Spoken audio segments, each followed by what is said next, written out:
So hello my dear friends, कैसे हैं आप सब? I hope that all of you are doing so good and we are here in the lecture series of question discussion ना। और अभी हम लोग डिस्कस कर रहे हैं pair of linear equation in two variable. ठीक है, सो हम लोग 12 क्वेश्चन तक डिस्कशन कर चुके थे। सो अब क्वेश्चन नंबर 13 मान लेते हैं। हमको करना है फाइंड द वैल्यू ऑफ के for which the following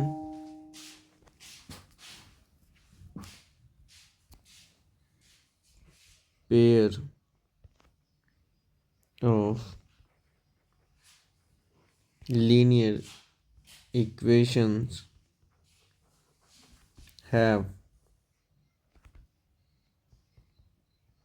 infinitely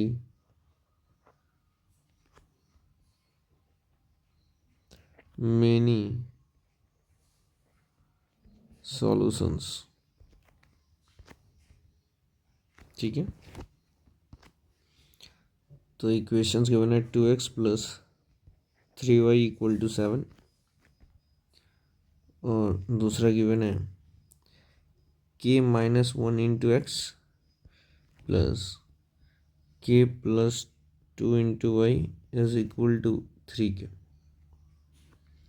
तो चलिए भैया बनाइए। क्वेश्चन क्या है, k की वैल्यू हमको फाइंड आउट करनी है जिसके लिए ये दोनों pair of linear equation infinitely many solution दे। तो हम जानते हैं सबसे पहले स्टैंडर्ड फॉर्म में कन्वर्ट करना चाहिए। तो सर इसको स्टैंडर्ड फॉर्म में कन्वर्ट करेंगे तो -7 इक्वल टू 0 हो जाएगा, ये इधर भेजेंगे तो। और सर इसको k minus 1 into x plus k plus 2 into y और इसको इधर लाएंगे तो -3k is equal to 0। Standard form में कन्वर्ट हो गया, यानी हमको लिखना चाहिए a1 b1 और ये c1 की वैल्यू -7, ये हो गया a2, ये हो गया b2 और ये हो गया c2। अब सर इनफाइनाइटली मेनी सॉल्यूशन के लिए क्या कंडीशन पढ़े थे हम लोग, that sir a1 upon a2 must be equal to b1 upon b2 must be equal to c1 upon c2। भैया वैल्यू ही तो रखनी है, रखिए 2 upon k minus 1 is equal to 3 upon k plus 2 is equal to -7 upon -3k। तो sir इन दोनों को equate कर लेते हैं, है ना। तो 2 upon k minus 1 is equal to 3 upon k plus 2। Now cross multiply, ये इधर मल्टीप्लाई करना है, ये इधर मल्टीप्लाई, ऐसे ही तो सॉल्व करते हैं।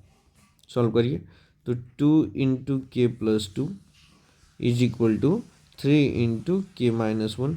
तो ये हो गया 2k plus 4 is equal to 3k minus 3। तो 2k 3k को इधर लेते आओ तो क्या हो जाएगा sir -3k is equal to, इधर तो -3, 4 को इधर लागोगे तो क्या हो जाएगा -4, यानी this will give you -k is equal to -7। तो k की वैल्यू क्या आ गई 7। हो गया आंसर। बात समझी कि नहीं बालक? समझ में आई? जब भी बेटा ऐसा क्वेश्चन आए तो बस कंडीशन आप समझ रहे हो, pair of linear equation in two variable में कंडीशन बहुत इंपॉर्टेंट है। ये सब जो कंडीशन है ना, ये सब कंडीशन आपको बहुत अच्छे से याद होनी चाहिए। किसके लिए कंडीशन है सर? इनफाइनाइटली मेनी सॉल्यूशंस के लिए याद होने चाहिए सर, बहुत अच्छे से। नहीं याद हो रहा है बार बार लिखिए, कुछ भी करिए बट याद करिए। ठीक है, नेक्स्ट क्वेश्चन बेटा, क्वेश्चन नंबर 14। मान लेते हैं एक फिगर गिवन है, a figure is shown, a figure is shown. ठीक है,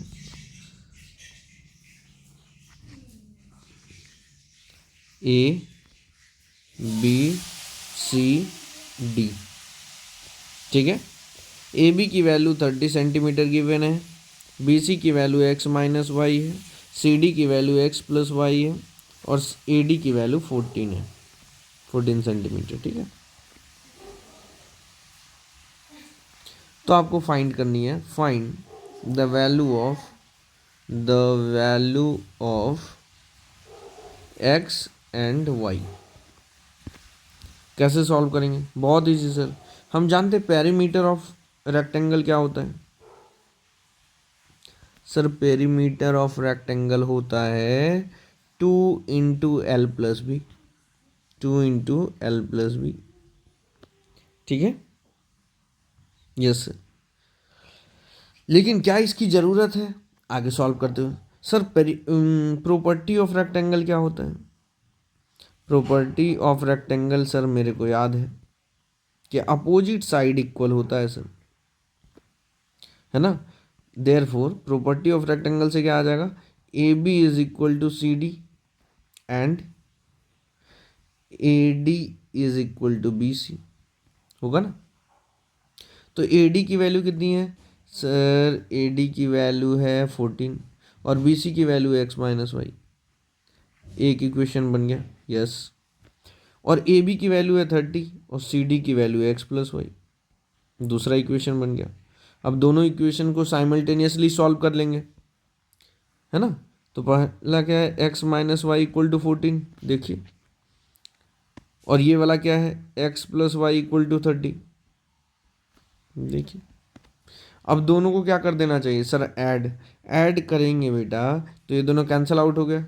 ये 1x कितना हो गया? 2x is equal to, add करिए 44। एक्स की वैल्यू कितनी आ गई सर? 22। एक्स की वैल्यू 22 आई, therefore on putting the value of x, इसको मान लेते हैं equation 1। In equation 1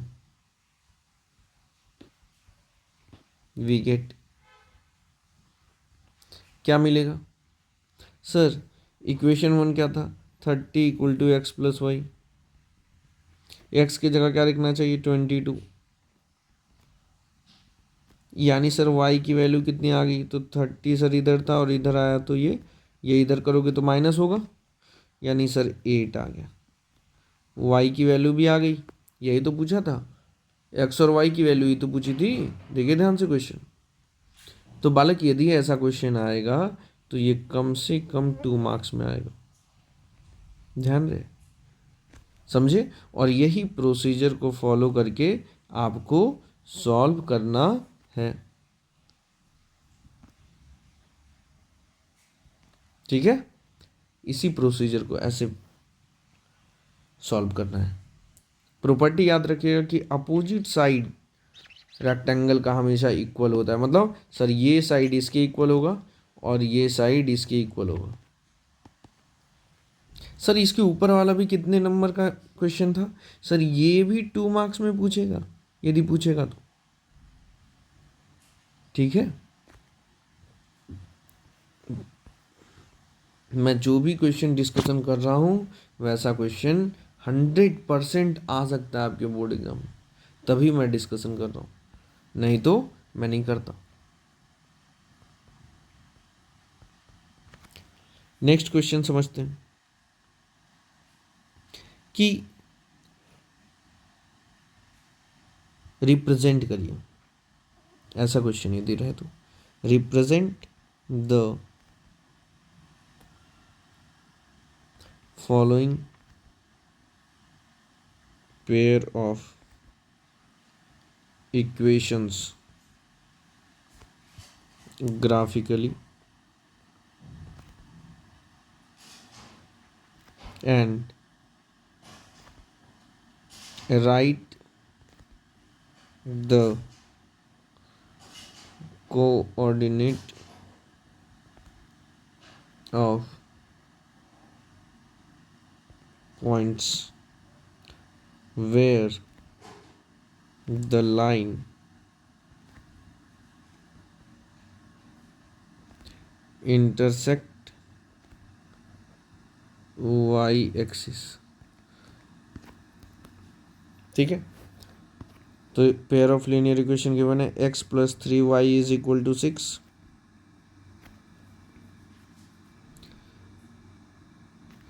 2x minus 3y is equal to 12। ठीक है, बोल रहा है क्या कि इसको ग्राफिकली रिप्रेजेंट करना है और वाई एक्सिस पे जहाँ पे ग्राफ कट करेगा उसका कोऑर्डिनेट लिखना है। ठीक है सर, बना लेते हैं, क्या दिक्कत है ना। इसमें ग्राफ वाला भी शायद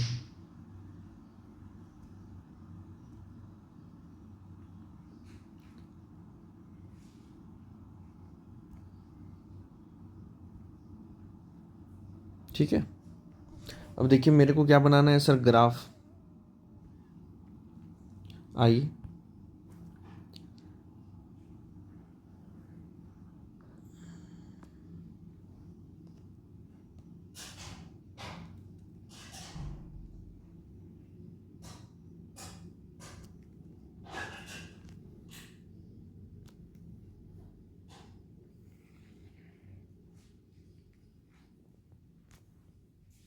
ये एक्स एक्सिस हो गया और ये वाई एक्सिस हो गया, and the intersection point of x axis and y axis is origin.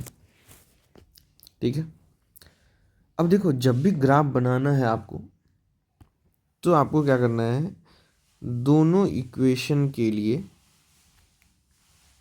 पहले एक टेबल बनाना है। ठीक है, एक बार x पे 0 लिखना है और दूसरी बार y पे 0 लिखना है। सर एक इसके लिए भी बनाना पड़ेगा, यस बालक। यहाँ पे x लिखेंगे और फिर y लिखेंगे, एक बार x पे 0 लिखेंगे और एक बार y पे 0 लिखेंगे। अब क्या करना है सर, जब इसमें x की वैल्यू 0 हुई तो y की वैल्यू कितनी आएगी, देखो ये 0 हो गया तो ये गायब, तो 3 2 जा 6, यानी y की वैल्यू 2 आ गई। और जब सर y की वैल्यू 0 हुई यानी ये गायब हो गया, तो x की वैल्यू 6 आ गई। अब इसमें देखते हैं, x की वैल्यू 0 यानी ये गायब, तो y की वैल्यू कितनी आ रही है, देखो 3 4 जा 12, -4 आ गया, है ना। यहाँ पे देखो ये गायब हुआ तो -3y इक्वल टू 12 हुआ, तो y इक्वल टू कितना हो गया, 12/-3, तो 3 4 जा 12, तो -4 आ गया। समझे कि नहीं बात, ये सब बहुत ईजी है, कर लोगे। अब y की वैल्यू यहाँ 0 यानी ये वाला गायब हो गया, तो x की वैल्यू कितनी हो जाएगी, 2 6 जा 12, यानी x की वैल्यू 6 आ गई।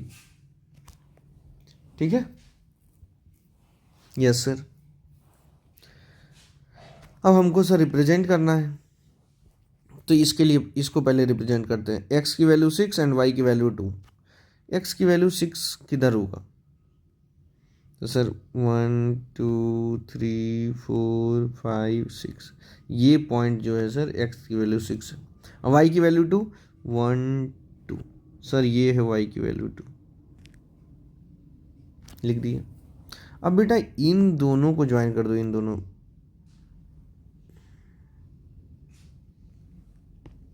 स्ट्रेट लाइन से ज्वाइन करना है बेटा।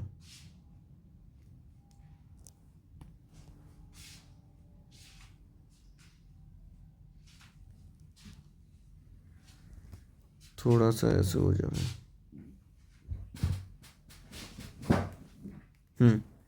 चलिए ये फिर भी ठीक है। तो ये लेकिन आप स्केल के हेल्प से करना, एकदम एक्यूरेट होना चाहिए। ये हो गया, इस लाइन का इक्वेशन क्या है sir, x plus 3y equal to 6। अब इसको ड्रॉ करते हैं, तो x की वैल्यू है 6 और y की वैल्यू -4, तो x की वैल्यू 6 तो सर ये रहा, y की वैल्यू -4, -1 -2 -3 -4, यानी ये वाला पॉइंट है, यानी इन दोनों को ज्वाइन करना है। आप बेटा ज्वाइन कर देते हैं, ठीक है, इक्वरेट, 6 से पास हो रहा है, -4 से पास, ठीक है। तो ये मिला, यानी सर ये इसका इक्वेशन क्या होगा, 2x minus 3y is equal to 12।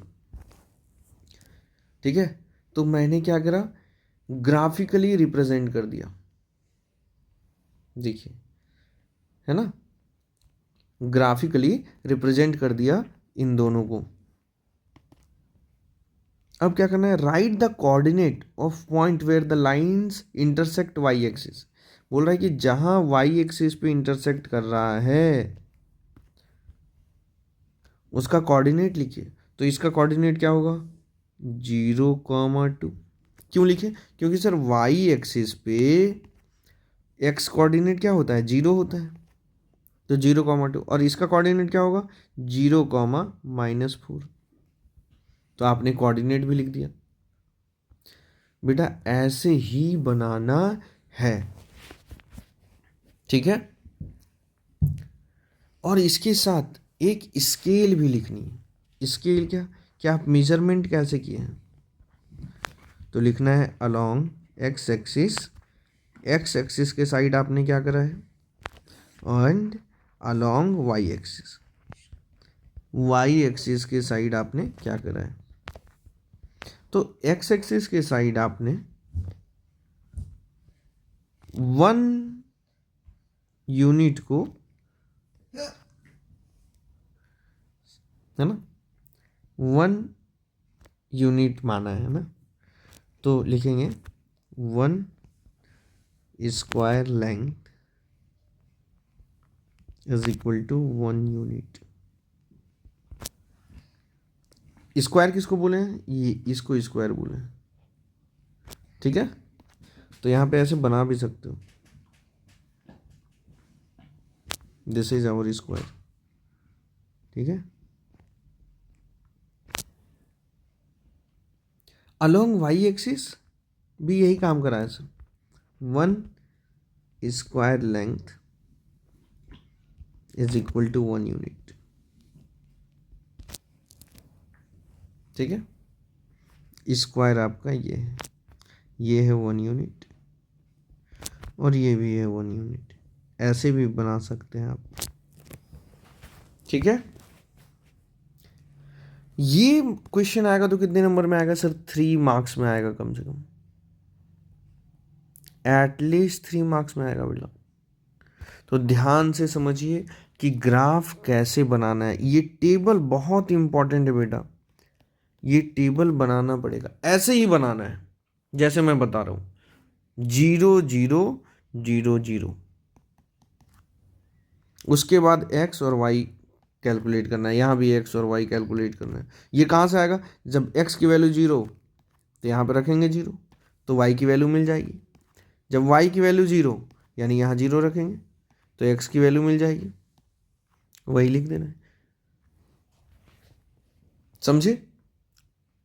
बहुत ध्यानपूर्वक इसको समझिए, और कोई भी दिक्कत है तो हमसे कमेंट में लिखकर बताइए। नेक्स्ट क्वेश्चन पे चलते हैं, question number 16।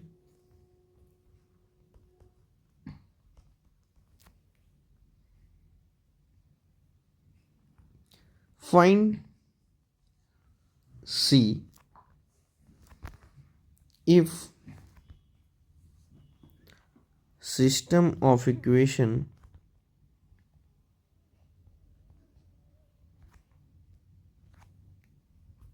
cx plus 3y plus 3 minus c is equal to 0, 12x plus cy minus c equal to 0 has no has, ऐसे कर दो, infinitely many solution, ठीक है। तो ये होमवर्क कर देते हैं, है ना, ऐसा क्वेश्चन हम डिस्कस कर चुके हैं, तो ये क्वेश्चन आएगा आपका 2 मार्क्स में, ठीक है। जो भी सी की वैल्यू आएगी आप कमेंट में लिखकर मेरे को बता दीजिएगा। Next question, solve the pair of equations. Pair of equation क्या है? 4/x plus 3y is equal to 8, और दूसरा क्या है? 6/x minus 4y is equal to -5। इसको सॉल्व करना है बेटा। देखो, जब भी वेरिएबल डिनोमिनेटर में आ जाए तो हमको क्या करना है? पहले उसको सपोज कर लेना है। लेट 1/x बी, कोई एक नया वेरिएबल सपोज कर लो, मान लेते हैं क्या? u।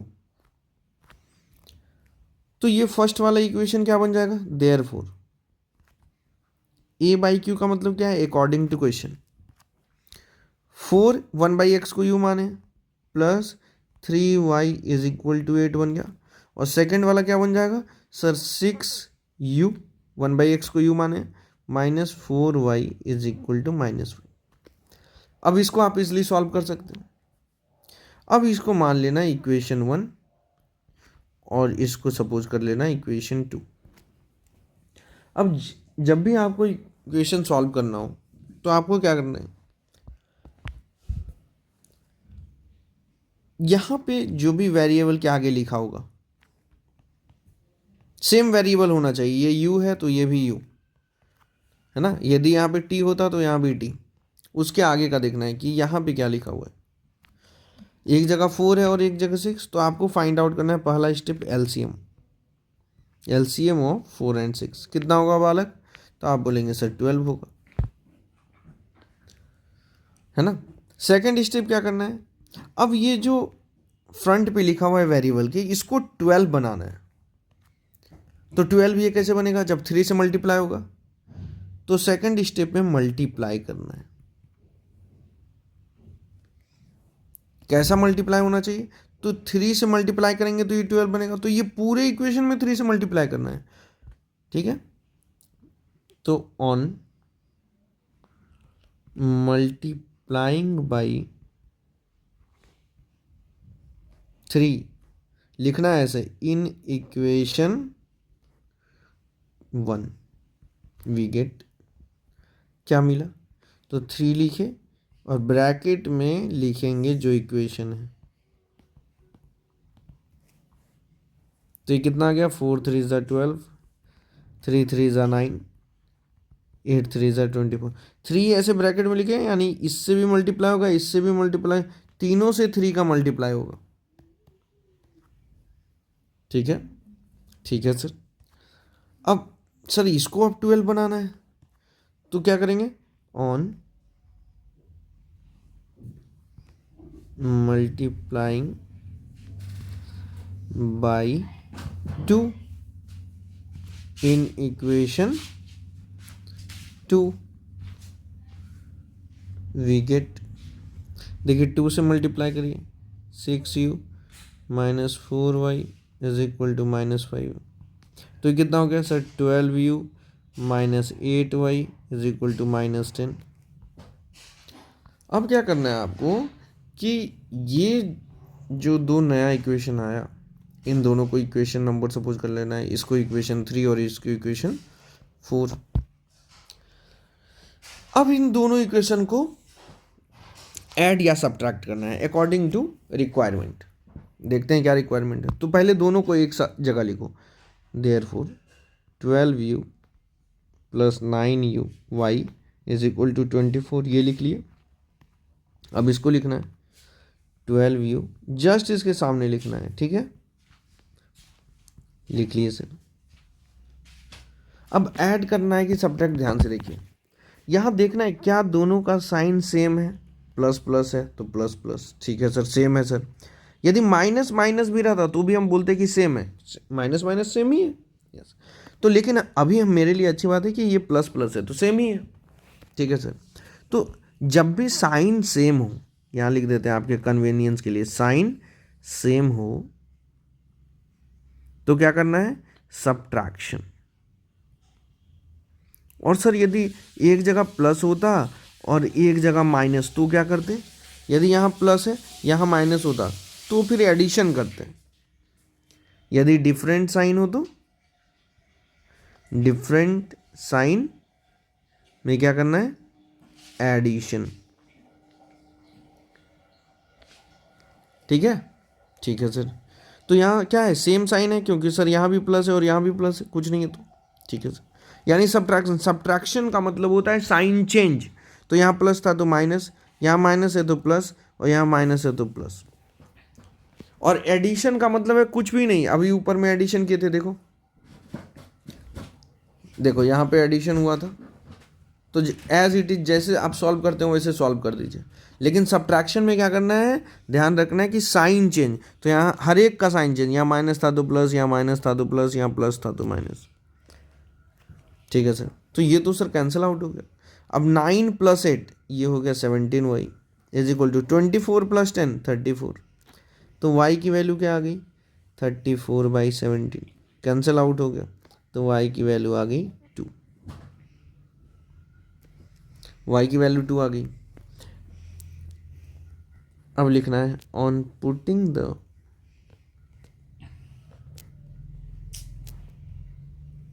Value of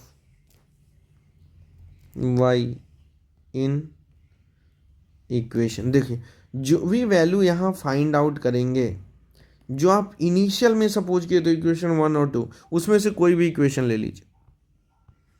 equation 1 we gate, equation 1 क्या है, 4u + 3y = 8। 4u + 3y = 8। तो भैया y की जगह 2 रख देते हैं,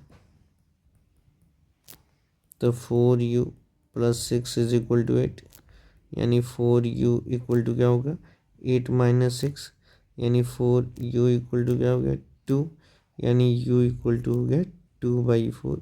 कैंसिल आउट करेंगे तो u = 1/2 आ गया।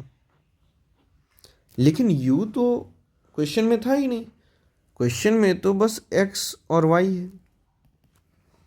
तो हम सपोज किए थे 1/x को u, यानी u के जगह हम 1/x लिखना चाहिए। देयरफॉर 1/x = 1/2 हो गया। तो ये इधर जाएगा और ये इधर क्रॉस मल्टीप्लाई, यानी 1 × 2 2 और 1 × x। तो x की वैल्यू आ गई 2। आंसर हो गया। x और y की वैल्यू तो फाइंड आउट करनी थी। देखिए क्वेश्चन क्या बोला था, solve the pair of equation. Solve the pair of equation का मतलब होता है x और y की वैल्यू फाइंड आउट करना। तो बेटा ऐसे ही इसको बोलते हैं एलिमिनेशन मेथड। ये कौन सा मेथड हम लोग सॉल्व किए, यहाँ लिख देते हैं, एलिमिनेशन मेथड फॉलो किए हैं। ठीक है,